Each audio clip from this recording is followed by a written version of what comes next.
After everything that happened in Mexico, we finally brought Mateo home.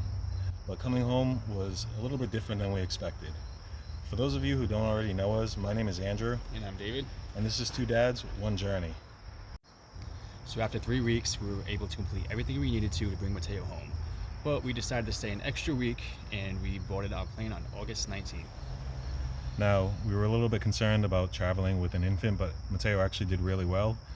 He slept most of the time, and just a little trick that we were told is it's a good idea to feed the baby a bottle as the plane is taking off. That way it can relieve the pressure in his ears. So that's just a little tip. It was really nice getting home and walking through our doors, especially, we were able to see our dogs and our cats after so long, and, they missed us as much as we missed them, of course. It was pretty shocking how much had actually taken place and changed in just that that 4 weeks that we were there.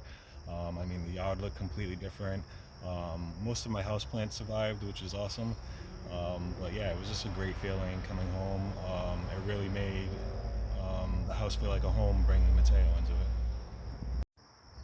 So, of course, everyone was eager to meet Mateo, and the first one to meet him was my sister, of course, Cassie.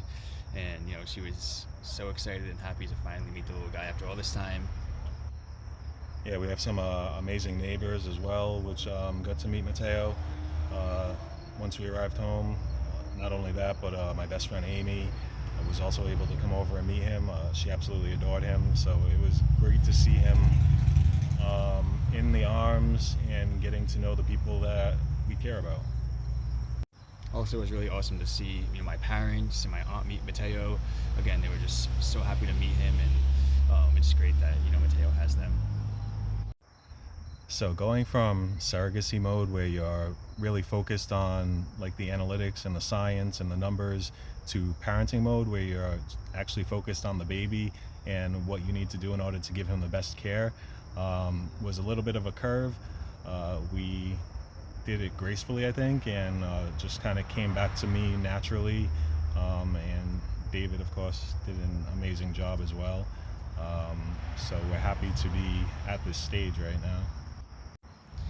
After all, the craziness and everything we went through to get Mateo home, it was actually really nice to finally, get into a routine with us and him, and get him more comfortable in his new home. Yeah, and for me, it was really kind of strange to be home. It's the longest that I've ever been away from home, about 4 weeks. So it was really nice, but it was different. The thing that I miss most about Mexico, for me personally, is the food, because of course the food was amazing. We had a lot of access to different restaurants, and of course the people.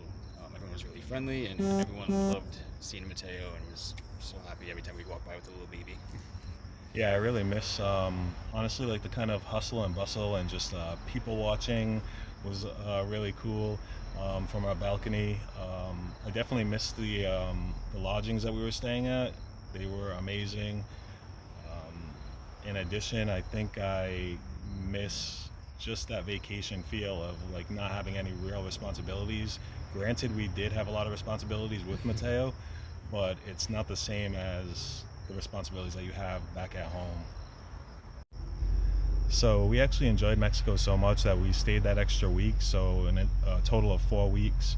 And in that time, we were able to relax and bond with Mateo, and also learn our roles as his father, and what we would do to the in the day-to-day process of taking care of him and navigating that all.